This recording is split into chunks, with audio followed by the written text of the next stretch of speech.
understand. Okay. Thank you, Prabhu. तो मैं संक्षेप में वर्णन करूंगा। अ, विस्तार से वर्णन करूंगा तो बहुत समय जाएगा और 1 घंटा जाएगा। It will go 1 more hour, but in half an hour we will try to summarise the whole thing. तो गोपाल भट्ट गोस्वामी षड गोस्वामी में से एक है, काफी प्रमुख है गोपाल भट्ट गोस्वामी। दक्षिण भारत श्रीरंगम से थे। जब श्री चैतन्य महाप्रभु संन्यास लेके जगन्नाथपुरी से दक्षिण भारत यात्रा जाते हैं तो महाप्रभु श्रीरंगम पहुंचते हैं। जैसे हमारे लिए मायापुर बहुत इंपॉर्टेंट स्थली है, वृंदावन बहुत इंपॉर्टेंट स्थली है, श्री संप्रदाय के भक्तों के लिए, जो रामानुजाचार्य के फॉलोअर्स हैं, उनके लिए श्रीरंगम उनका हेडक्वार्टर्स है। श्री संप्रदाय का हेडक्वार्टर श्रीरंगम है, जहाँ पे रंगनाथ जी के बहुत सुंदर विग्रह है। भगवान विष्णु लेटे हुए हैं रंगनाथ जी। ये रंगनाथ जी भगवान का पूजा भगवान राम ने किया था, इक्ष्वाकु कुल में चल रहा था। विभीषण को भगवान राम ये विग्रह देते हैं बेट में, और विभीषण जब पुष्पक विमान से लेके जा रहे हैं, रंगनाथ जी यहाँ पे रुक जाते हैं। तो श्रीरंगम बहुत दिव्य स्थली है। आ, महाप्रभु जब श्रीरंगम आते हैं, चतुर्मास शुरू हो रहा था, 4 महीने। जनरली सन्यासी जो है चतुर्मास के समय भ्रमण नहीं करते, एक ही जगह पे रुक के अपना साधना भजन इत्यादि करते हैं। तो श्रीरंगम के एक पुजारी थे रंगनाथ जी के, जिनका नाम था वेंकट भट्ट। वो महाप्रभु के पास आके बोलते हैं, महाप्रभु आप हमारे घर में आके रुकिए 4 महीना, हमको सेवा का अवसर दीजिए, चतुर्मास होने के बाद आप शुरू कीजिए। तो महाप्रभु क्योंकि इतना प्रेम से उनका ऑफर आया था, निवेदन, तो महाप्रभु वहां पे रुक जाते हैं। तो ये वेंकट भट्ट का लड़का था गोपाल भट्ट। उस समय इसका उम्र था 7 साल, 7 ईयर ओल्ड। तो 7 साल की उम्र में छोटे गोपाल भट्ट ने महाप्रभु का दर्शन किया, महाप्रभु के चरणामृत को पिया, महाप्रभु का उच्छिष्ट गाया, और उस दिन से इतना आसक्त होता है महाप्रभु के प्रति, दिन रात महाप्रभु के साथ ही रुकता था। 7 साल का बच्चा इतना आसक्त हो गया था। और वेंकट भट्ट इतने खुश हो रहे थे कि मेरा लड़का देखो सन्यासी से ज्यादा आसक्त हो रहा है। जनरली एक लड़का सन्यासी से ज्यादा आसक्त होता है तो माता पिता को टेंशन आता है, वे करेगा क्या पता नहीं।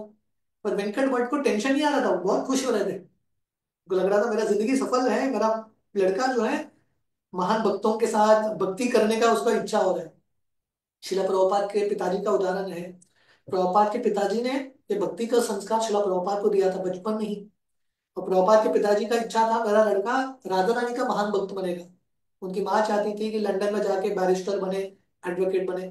पर उनके पिताजी चाहते थे नहीं, राधा रानी का महान भक्त बनेगा, मृदंग बजाएगा, भागवत पे प्रवचन देगा, प्रचारक बनेगा।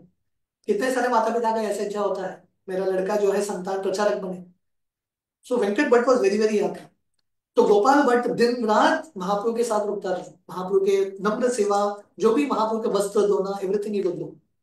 तो एक दिन गोपाल भट्ट के मन में एक विचार आया, 7 साल का बच्चा है पर उसके मन में विचार आया कि महाप्रभु तो गृहस्थ थे नवदीप में, उनके इतने सुंदर बाल थे, इतने सुंदर वस्त्र थे, उनकी पत्नी थी साक्षात लक्ष्मी माता विष्णु प्रिया के रूप में। महाप्रभु ने इतना कठोर स्टेप क्यों लिया, संन्यास क्यों ले लिया? गोपाल भट्ट ऐसा विचार कर रहे थे, महाप्रभु को संन्यास लेने की क्या आवश्यकता। और मैं कितना दुर्भाग्यशाली हूँ कि मैं महाप्रभु को नवदीप रूप में नहीं देख पाया, सन्यासी के रूप में देख रहा हूँ, पर मैं भगवान को नवदीप रूप में, नवदीप चंद्र के रूप में देखना चाहता हूँ। ऐसा उसके मन में भाव आ रहा है। तो जैसा हमने सुना, ये अध्याय में चैतन्य चरितामृत के 2 स्तर है भगवान के प्रति प्रेम करने का, एक संभोग और एक विप्रलंब, यूनियन एंड सेपरेशन। तो विप्रलंब में भक्त जो है भगवान के लिए रोते रहते हैं, and this is the highest perfection. तो गोपाल भट्ट गोस्वामी 7 साल की उम्र में उनको ये विरह भाव उत्पन्न होने लगा कि मैं महाप्रभु को ये रूप में क्यों देख नहीं पाया। तो एक दिन वो सो गए ये सब विचारों में, और उनके सपने में उनको नवदीप धाम दिखने लगता है।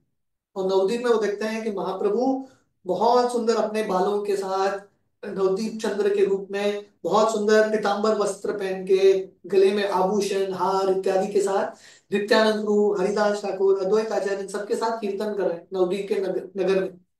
और गोपाल भट्ट गोस्वामी भी ये कीर्तन में प्रवेश कर रहे हैं, ये सपने में देख रहे हैं वो। और वो देख रहे हैं कि नित्यानंद प्रभु और अद्वैत आचार्य उनको कुछ बताने ही वाले थे, उनके कान में सपना टूट जाता है। गोपाल भट्ट भागते हुए महाप्रभु के पास आते हैं, महाप्रभु के घर में ही बैठे थे। और जब महाप्रभु के पास आके महाप्रभु को प्रणाम करते हैं, जब उठते हैं वो देखते हैं कि महाप्रभु जो सन्यासी रूप में थे वो कृष्ण के रूप में परिवर्तित होते हैं। श्याम सुंदर त्रिभंग ललित कृष्ण, इतने सुंदर है महाप्रभु। सडनली ये श्याम सुंदर रूप जो है नवदीप चंद्र नि, निमाई पंडित महाप्रभु के रूप में परिवर्तित हो जाता है। और गोपाल भट्ट गोस्वामी इतने हैरान में है, अभी उन्होंने सपना देखा था और साक्षात वही रूप का वो दर्शन करें। भगवान जो है ना हमारे सबसे तीव्र इच्छा को पूरा करते हैं, फुलफिल्स द डीप डिजायर्स। तो गोपाल भट्ट गोस्वामी इतने प्रसन्न होते हैं और इतने आश्चर्य में आते हैं, फिर से दंडवत अर्पण करते हैं। और जब उठते हैं महाप्रभु सन्यासी के रूप में वहीं पे बैठे हैं, और वो जाके महाप्रभु को प्रणाम करते हैं। महाप्रभु गोपाल, छोटे गोपाल 7 साल की उम्र के गोपाल को आलिंगन करते हैं। दोनों एक दूसरे को अपने प्रेम के अश्रु से भिगाते हैं। और महाप्रभु गोपाल भट्टू को बोलते हैं, गोपाल भट्ट वृंदावन जाओ और वृंदावन में रूप सनातन का आश्रय लो, उनके तुम छोटे भाई बनोगे और तुम्हारे बहुत सारे शिष्य होंगे, तुम बहुत सारे पुस्तक लिखोगे और आपके शिष्यों के माध्यम से पुस्तकों का वितरण पूरी दुनिया में होगा। पर अभी महाप्रभु बोल रहे हैं ये अभी मत करना, अभी तुम छोटे हो, अभी अपने माता पिता का सेवा करना। जब तुम्हारे माता पिता का देहांत होगा, वो शरीर त्यागेंगे, बाद में तुम वृंदावन धाम जाना, चले जाना। तो महाप्रभु गोपाल भट्ट को 7 साल की उम्र में ही उनके पूरे जिंदगी का प्लान दे देते हैं, लाइफ टाइम प्लान, कि आगे जाके क्या करना है। इन 7 years ओल्ड ओनली एक्सप्लेन। तो इसके बाद अ, महाप्रभु 4 महीना वहां पे रुकते हैं श्रीरंगम में, और बहुत सारा डिस्कशंस होता है। तो ये डिस्कशंस में मैं ज्यादा प्रवेश नहीं करूंगा। तो बेसिकली वेंकट भट्ट और इनका पूरा परिवार लक्ष्मी नारायण की उपासना करते थे ऐश्वर्य भाव में। तो महाप्रभु के प्रचार से महाप्रभु इनको वृंदावन के महिमा के बारे में, राधा कृष्ण के बारे में ये सब बताते हैं, जो हमने सुना था ना, ये पूरा जो रस का तत्व है इत्यादि महाप्रभु बताते हैं। और महाप्रभु के संग की वजह से ये पूरा परिवार, वेंकट भट्ट जो गोपाल भट्ट के पिताजी थे, इनके 2 भाई थे, त्रिमल भट्ट और प्रबोधानंद सरस्वती। ये तीनों भाई और छोटा गोपाल, चारों श्री वैष्णव से गौड़ीय वैष्णव बन जाते हैं। मतलब they all become followers of Mahaprabhu, Mahaprabhu के फॉलोअर्स बन जाते हैं। अ, राधा कृष्ण के उपासक बन जाते हैं, ऐश्वर्य भाव से माधुर्य भाव में प्रवेश कर लेते हैं। तो 4 महीना महाप्रभु को इनको संग देते हैं। 4 महीना होने के बाद महाप्रभु का निकलने का समय था, क्योंकि सन्यासी भ्रमण करते रहते हैं, एक जगह पे रुक नहीं सकते। जब महाप्रभु जा रहे थे, सब लोग इतना रो रहे हैं, गोपाल, वेंकट भट्ट, त्रिमल भट्ट रो रहे हैं, और महाप्रभु को बोल रहे हैं आपके बिना हम जिएंगे कैसे। पर महाप्रभु को आगे जाना ही था, तो महाप्रभु निकल जाते हैं।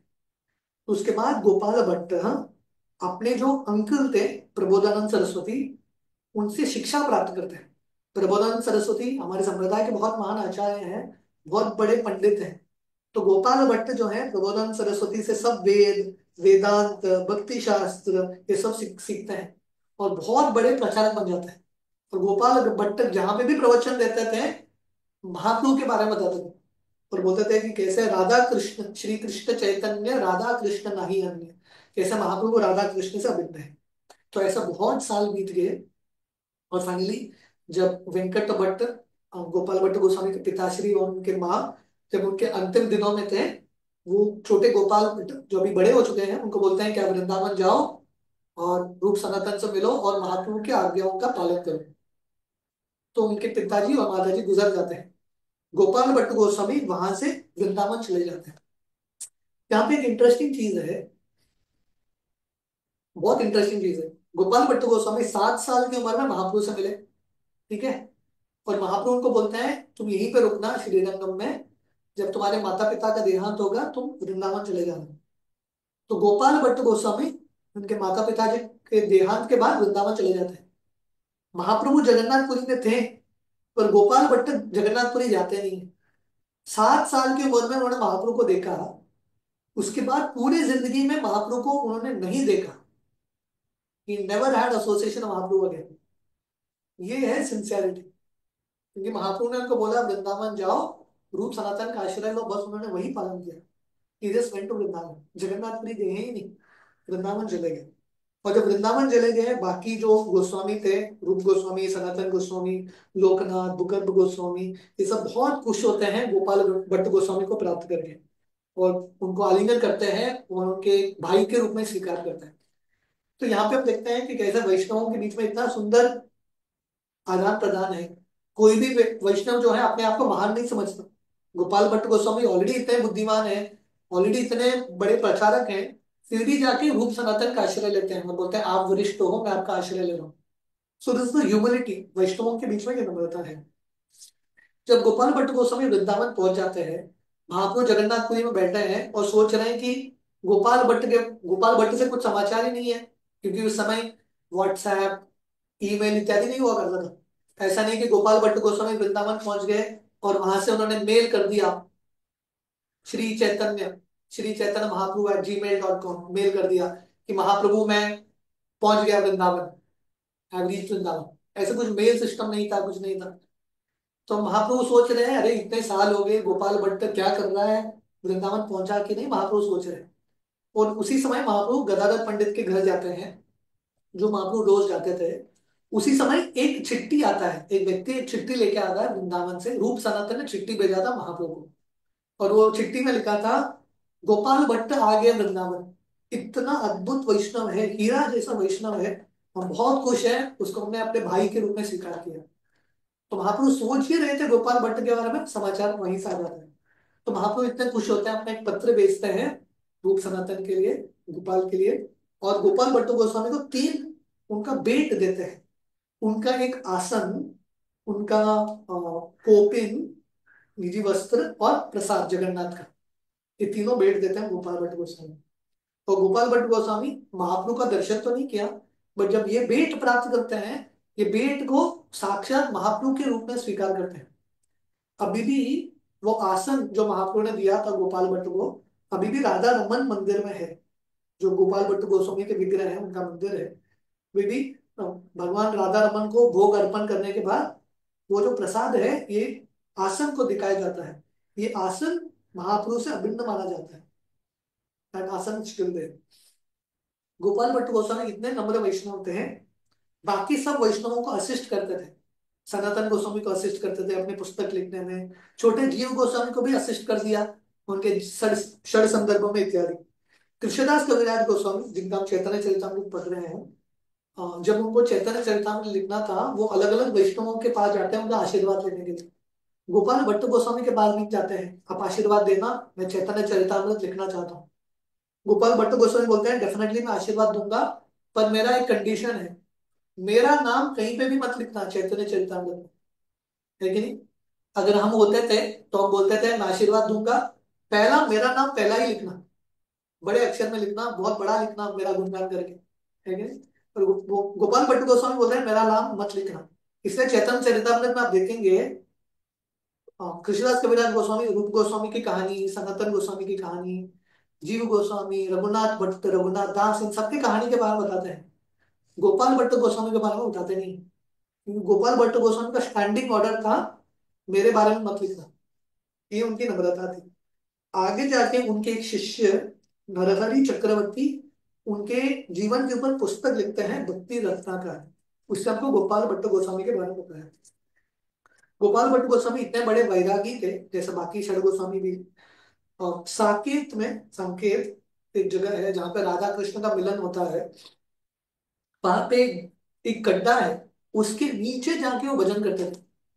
गड्ढे के नीचे जाके इतना तपस्या भजन करते थे, वे वहां पे जाके दिन रात बैठ के जप करते थे, एकांत में निर्जन भजन, तो थोड़ा भिक्षा मांगते थे।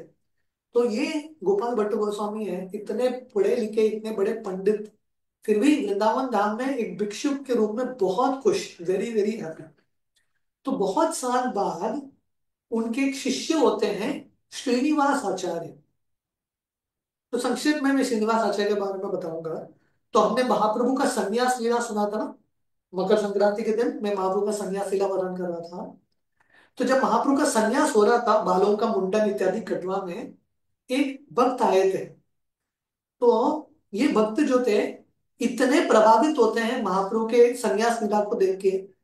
मतलब पहले तो उनको इतना दुख होता है कि महाप्रभु निमाय पंडित संन्यास ले रहा है, इतना सुंदर व्यक्ति है। तो जब उनको संन्यास नाम मिलता है महाप्रभु को, श्री कृष्ण चैतन्य, ये जो भक्त थे, कंटिन्यूसली श्री कृष्ण चैतन्य चैतन्य चैतन्य चैतन्य चैतन्य चैतन्य कंटिन्यूसली बोलता रहता है। घर आने के बाद 1 हफ्ता, 2 महीना, 3 महीना कंटिन्यूसली चैतन्य चैतन्य बोल रहे हैं। ये व्यक्ति का नाम हो जाता है चैतन्य दास। और एक बार चैतन्य दास अपने पत्नी के साथ उनके मन में एक विचार आया, हमको एक संतान उत्पन्न करना है। तो चैतन्य दास और उनकी पत्नी दोनों जगन्नाथपुरी आते हैं, क्योंकि महाप्रभु संन्यास के बाद जगन्नाथपुरी में रुक रहे थे। और महाप्रभु को बोलते हैं हमको एक बच्चा उत्पन्न करने का भाव आया है, क्या करें। महाप्रभु बोलते हैं डेफिनेटली, मेरा एक बहुत महान भक्त आपके माध्यम से जन्म ले। और इनके माध्यम से चैतन्य दास के पुत्र होते हैं श्रीनिवास आचार्य। तो श्रीनिवास आचार्य क्योंकि बचपन से ही उन्होंने महाप्रभु के बारे में सुना था अपने पिताजी से, तो उनकी जिंदगी का एक ही लक्ष्य था, मुझे महाप्रभु का दर्शन करना है। तो जब वो नवयुवक बनता है, अपना गांव जजीग्राम करके गांव है जो कटवा के पास ही है, वहां से चल के जगन्नाथपुरी आते हैं महाप्रभु से मिलने के लिए। जब जगन्नाथपुरी आते हैं, उनको समाचार मिलता है कि महाप्रभु का लीला समाप्त हो गया, ओवर, अंत्य लीला समाप्त महाप्रभु का, महाप्रभु चले गए भगवत धाम। तो ये श्रीनिवास आचार्य इतना विलाप करते हैं, मैं महाप्रभु को देख नहीं पाया, मैं अभी खुदकुशी करूंगा गंगा में जाके। तो महाप्रभु उनके सपने में आते हैं, बोलते हैं मत करो, मेरे पास है गदाधर पंडित अभी भी जगन्नाथपुरी में है, उनसे जाके भागवतम सीखो। तो श्रीनिवास आचार्य दिल बड़ा बना के गदाधर पंडित के पास आते हैं और गदाधर पंडित से भागवतम सीखते हैं। पर गदाधर पंडित महाप्रभु के विरह में भागवतम सिखाते सिखाते उनकी आंखों से इतना अश्रु बह रहा था, भागवतम का पूरा जो इंक था, अक्षर थे, सब मिट जाते हैं।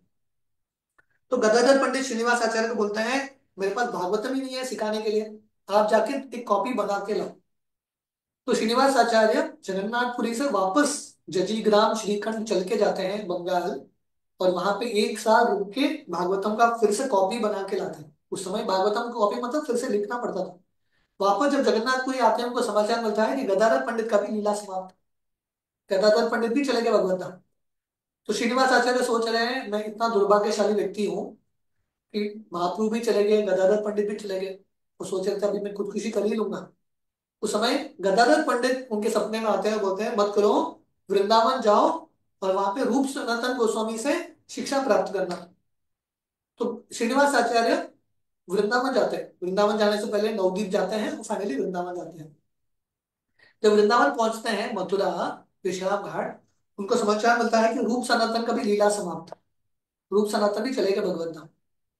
तो श्रीनिवास आचार्य इतना विलाप कर रहे हैं, महाप्रभु चले गए, गदाधर पंडित चले गए, रूप सनातन चले गए, सबसे बड़ा दुर्भाग्यशाली व्यक्ति मैं ही हूँ, I am the most unfortunate. उस समय रूप सनातन के सपने में आते हैं, बोलते हैं विलाप मत करो, गोपाल भट्ट गोस्वामी से दीक्षा लेना और जीव गोस्वामी से शिक्षा प्राप्त करना। तो ये सुन के श्रीनिवास आचार्य वृंदावन के अंदर प्रवेश करते हैं, राधा गोविंद मंदिर में जीव गोस्वामी से मिलते हैं। जीव गोस्वामी श्रीनिवास आचार्य को गोपाल भट्ट गोस्वामी के पास लेके जाते हैं, और गोपाल भट्ट गोस्वामी श्रीनिवास आचार्य को अपने शिष्य के रूप में स्वीकार करते हैं। इनफैक्ट गोपाल भट्ट गोस्वामी श्रीनिवास आचार्य को राधा रमन विग्रह के पास लेके जाते हैं और बोलते हैं ये आपका भक्त है, मेरे आश्रय में है, मैं इसका सेवा करूंगा गुरु के रूप में। तो ये गोपाल भट्ट गोस्वामी का नम्रता था, श्रीनिवास आचार्य को अपना प्रभु मान के गुरु के रूप में उनका सेवा कर रहे थे। तो इस तरह से एक बहुत उचित दिन में गोपाल भट्ट गोस्वामी श्रीनिवास आचार्य को दीक्षा देते हैं, और श्रीनिवास आचार्य को बोलते हैं आप जीव गोस्वामी से शिक्षा प्राप्त करें। तो जीव गोस्वामी के पास तीन विद्यार्थी आते हैं, श्रीनिवास आचार्य जो गोपाल भट्ट गोस्वामी के शिष्य, श्यामानंद पंडित जो हृदय चैतन्य के शिष्य, नरोत्तम दास ठाकुर जो लोकनाथ गोस्वामी के शिष्य, तीनों जीव गोस्वामी के अंदर पढ़ाई करते हैं। नरोत्तम दास ठाकुर के, नरोत्तम दास ठाकुर श्रीनिवास आचार्य दोनों क्लासमेट। श्रीनिवास आचार्य के एक शिष्य होते हैं रामचंद्र कविराज, जिनका कल 13वां दिन है। रामचंद्र कविराज और नरोत्तम दोनों बेस्ट फ्रेंड्स बनते हैं। इमेजिन करो, नरोत्तम और श्रीनिवास आचार्य दोनों क्लासमेट्स हैं। श्रीनिवास आचार्य के डिसाइपल रामचंद्र कविराज, और नरोत्तम और रामचंद्र कविराज बिकम बेस्ट फ्रेंड्स। तो ये वैष्णव रिलेशंस है, ठीक है। और वो जो गीत है जे अनिलो प्रेम धन, जो वैष्णवों के तिरुभाव में के दिन गाते हैं, नरोत्तम ने लिखा जब रामचंद्र कविराज का तिरुभाव हुआ था, on the disappearance of Ramchandra Kaviraj. तो इस तरह से ये तीनों, और खासकर श्रीनिवास आचार्य गोपाल भट्ट गोस्वामी के शिष्य, जीव गोस्वामी से शिक्षा प्राप्त करके षड गोस्वामी के पुस्तक बंगाल इत्यादि लेके जाते हैं। तो अभी फाइनली मैं ये कहानी बताऊंगा कि कैसे गोपाल भट्ट गोस्वामी को राधा रमन विग्रह प्रकट होते हैं। तो वर्णन आता है गोपाल भट्ट गोस्वामी जब वृंदावन में थे, वो सोच रहे थे अरे मैं वृंदावन में तो आया हूँ पर महाप्रभु का संग मुझे मिल नहीं रहा है, महाप्रभु तो जगन्नाथपुरी में है। तो महाप्रभु उनके सपने में आते हैं और बोलते हैं तुम मेरा दर्शन नेपाल में करोगे। तो गोपाल भट्ट गोस्वामी नेपाल निकल जाते हैं, और नेपाल में गंडकी नदी बहता है, तो वहां पे जाते हैं, और वहां पे उनको 12 शालिग्राम शिला प्राप्त होता है जब वो नदी में स्नान कर रहे हैं। अपने आप छलांग लगा के उनकी गोदी में आ जाता है, वापस नीचे रखते हैं, वापस छलांग लगा के शालिग्राम शिला आ जाते हैं। इस तरह से बहुत बार होता है। तो गोपाल भट्ट गोस्वामी को लगता है ये शालिग्राम शिला शायद बोल रहे हैं कि मुझे वृंदावन धाम जाना है। तो गोपाल भट्ट गोस्वामी 12 शालिग्राम शिला को वृंदावन लेके आते हैं और इनकी पूजा करें। तो तब तक धीरे धीरे सब बाकी गोस्वामी के पास अपने अपने विग्रह मिलने लगे, है कि नहीं। सनातन गोस्वामी को मदन मोहन जी मिल गए, रूप गोस्वामी को राधा गोविंद मिल गए, अ, मधु पंडित को राधा गोपीनाथ इत्यादि एवरीवन, लोकनाथ गोस्वामी को राधा विनोदी लाल, लाइक दैट, सबको अपना अपना विग्रह मिल जाता है। और एक बार एक धनी व्यक्ति आया था जो सब गोस्वामी के विग्रहों के लिए श्रृंगार के वस्त्र लेके आते हैं, मुकुट वस्त्र आभूषण इत्यादि। तो गोपाल भट्ट गोस्वामी सोच रहे थे अरे मेरे पास तो शालिग्राम शिला है, शालिग्राम शिला में कितना श्रृंगार कर सकता है, ज्यादा वस्त्र इत्यादि पहना नहीं सकते। तो उनके मन में ये भाव आया मुझे भी विग्रहों की सेवा करनी है, मुझे भी कृष्ण भगवान के श्रृंगार करना है इत्यादि। तो नरसिंह चतुर्दशी के दिन गोपाल भट्ट गोस्वामी वृंदावन में एक नरसिंह मंदिर है, वहां पे जाके भगवान से प्रार्थना करता है कि भगवान आप प्रहलाद के लिए प्रकट हुए थे खंबे से, अगर आपका इच्छा है तो आप मेरे लिए भी एक रूप में प्रकट हो जाइए। बस उन्होंने प्रार्थना व्यक्त किया। अगले दिन जब वो यमुना में स्नान करके आते हैं, पानी लेके आ रहे हैं अपनी शालिग्राम का पूजा करने के लिए, 12 शालिग्राम में से एक शालिग्राम शिला दामोदर शिला राधा रमन का स्वरूप ले लेता है। ये स्वयं को विग्रह है, शालिग्राम अपने आप विग्रह बन जाते हैं। तो अभी भी राधा रमन के पीछे वो मार्क है जिससे पता चलता है कि ये शालिग्राम शिला से उत्पन्न है। इतने छोटे 12 इंच के राधा रमन, पर इतने सुंदर, छोटे छोटे दांत भी दिखने लगता है इनको, राधा रमन जी को। और गोपाल भट्ट गोस्वामी इतने प्रसन्न है, तो सब जगह समाचार फैल जाता है, रूप सनातन सब आते हैं गोपाल भट्ट गोस्वामी के राधा रमन को देखने के लिए कि कैसे भगवान प्रकट हो गए, भगवान का लीला गोपाल भट्ट गोस्वामी के लिए। और वो देखते हैं कि राधा रमन इतने सुंदर, इनका नाम रखते हैं राधा रमन क्योंकि वो निधिवन एरिया है, सेवा कुंज, जहाँ राधा रमन का मंदिर है, जहाँ पर राधा कृष्ण के रासलीला स्थली है, इसलिए राधा रमन, जो कृष्ण राधा रानी का रमन करते हैं। और ये विग्रह देख के सब गोस्वामी बोलते हैं कि राधा रमन 3 in 1 है। जैसे होता है ना 3 in 1 2 in 1, 3 in 1 है राधा रमन। मदन मोहन, गोपीनाथ, गोविंद जी, तीनों का सुंदरता एक विग्रह राधा रमन में।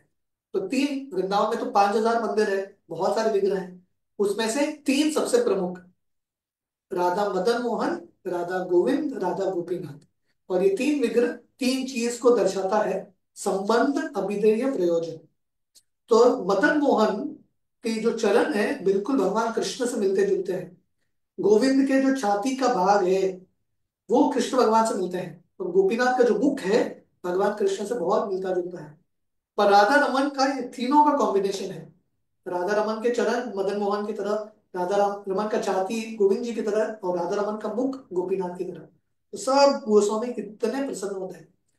सो प्रतीक्षा का एक फल होता है पेशेंस। बाकी सब गोस्वामी को पहले मिल गए, गोपाल भट्ट गोस्वामी को लास्ट में मिलते हैं उनके विग्रह, और सबसे बेस्ट विग्रह। और खासियत यह है कि बाकी सब विग्रह औरंगजेब और मुगलों के आक्रमण के समय सब विग्रह राजस्थान चले जाते हैं, ये राधा रमन जी ही वृंदावन में रुके रहते हैं, क्योंकि इतने छोटे विग्रह थे उनको छुपाना आसान था। तो राधा रमन वृंदावन छोड़ के कभी नहीं जाते। तो एक दिन, तो उस दिन से गोपाल भट्ट गोस्वामी बहुत प्रसन्नता से राधा रमन की सेवा कर रहे हैं। तो एक दिन उनके मन में विचार आया, मेरे पिताजी जब वो अपना शरीर त्याग रहे थे उन्होंने बोला महाप्रभु के जाके सेवा करना वृंदावन में जाके। तो अभी मैं वृंदावन आया हूँ, राधा रमन की तो सेवा कर रहा हूँ पर महाप्रभु का सेवा नहीं हो रहा है। उनको ये शौक शौक हो रहा था, not able to know lord Chaitanya. तो राधा रमन ने उनका ये भाव सुना, और राधा रमन जी महाप्रभु के रूप में प्रकट हो जाते हैं, और महाप्रभु फिर से राधा रमन हो जाते हैं। तो गोपाल भट्ट गोस्वामी समझ गए मैं अगर राधा रमन का सेवा करूंगा तो मैं महाप्रभु का ही सेवा करूंगा। श्री कृष्ण चैतन्य राधा कृष्ण नहीं जाने, महाप्रभु और राधा रमन भिन्न है। और फाइनली गोपाल भट्ट गोस्वामी राधा रमन की सेवा करने के लिए एक पूरा सिस्टम बिठाते हैं। उनके एक शिष्य गोपीनाथ पुजारी थे, उनके एक भाई थे दामोदर दास, और उनके पूरे परंपरा के लोग वो शादी कर लेते हैं दामोदर दास, और उनके परंपरा के जो लोग हैं, भक्त हैं गोस्वामी जी, वो अभी भी राधा रमन की सेवा कर रहे हैं। और राधा रमन का डीटी स्टैंडर्ड वर्शिप इतना ऊंचा है, 500 साल से एक भी बार राधा रमन का भोग छूटा नहीं, समय पे होता है। श्रृंगार इतना बढ़िया, इतना कीमती आभूषण अर्पण होता है, कभी भी चोरी नहीं होता। तो श्रीला प्रभुपाद जब उन्होंने इस्कॉन की स्थापना की और खासकर कृष्ण बलराम मंदिर इत्यादि बनाया, प्रभुपाद यमुना माता जी को और बाकी भक्तों को उन्होंने भेजा राधा रमन मंदिर। और प्रभुपाद बोले उनसे डेटी वर्शिप सीखना, उनका डेटी वर्शिप स्टैंडर्ड बहुत बहुत बढ़िया है। अभी भी आप राधा रमन का दर्शन करेंगे, इतना सुंदर दर्शन होता है। आ, वस्त्र कितना होना चाहिए, हार कितना होना चाहिए, ज्यादा भी फूल नहीं कम भी फूल नहीं, जितना होना चाहिए उतना। भगवान का सुंदरता इतना निकल के बाहर आता है, तो मोस्ट ब्यूटीफुल डेटी। तो गोपाल भट्ट गोस्वामी का ये कॉन्ट्रीब्यूशन है। और फाइनली जब गोपाल भट्ट गोस्वामी का तिरुभाव होता है, वही राधा रमन मंदिर के पास उनका समाधि है। सो कल गोपाल भट्ट गोस्वामी का आविर्भाव दिन है, और रामचंद्र कविराज गोस्वामी का तिरुभाव दिन। हम गोपाल भट्ट गोस्वामी रामचंद्र कविराज से प्रार्थना कर सकते हैं कि अ, हमारे हृदय का शुद्धिकरण हो, हम भी भगवान की भक्ति में थोड़ा अ, गंभीरता से प्रगति करें, हरिनाम में रुचि प्राप्त करें, वैष्णव सेवा करें, अपने जिंदगी को सफल बनाएं। और जैसे प्रभुपाद ने चैतन्य चरितमृत के ये जो अध्याय हम पढ़ रहे थे, प्रभुपाद बता रहे हैं लोका नाम हितकारिणो त्रिभुवने, लोगों के हित के लिए हम कार्य कर पाए षड गोस्वामी की तरफ। So let us all pray in that mode. Hare Krishna Krishna Krishna Hare Hare, Hare Ram Ram Ram. Gopal Bhatt Goswami की जय, रामचंद्र कविराज गोस्वामी की जय। हरे कृष्ण। हरे कृष्णा प्रभु जी। हरे हरि बोल। थैंक यू सो मच प्रभु जी, बहुत ही सुंदर तरीके से आपने आज का चैतन्य चरितामृत का क्लास लिया, और गोपाल भट्ट गोस्वामी के बारे में भी बहुत सुंदर तरीके से आपने बताया आज। बहुत ही सुंदर क्लास रहा। तो प्रभु जी आपके पास टाइम है क्वेश्चन आंसर के लिए? हम कर सकते हैं। हरे कृष्णा सभी भक्तों को। कोई भी भक्त को कोई क्वेश्चन क्लियरिटी हो तो हैंड रेस करके प्रभु जी से पूछ सकते हो। हरे कृष्णा।